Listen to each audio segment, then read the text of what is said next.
single stage doesn't do very well in the slushy heavy stuff. It's more for powder, dried snow.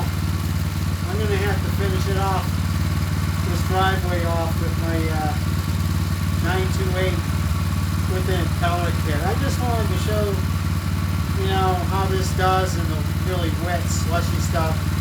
It could do the job, but it's going to be a workout. You're better off using this for, you know, 8 inches or less with the dry powder. Okay, folks? Thanks for watching.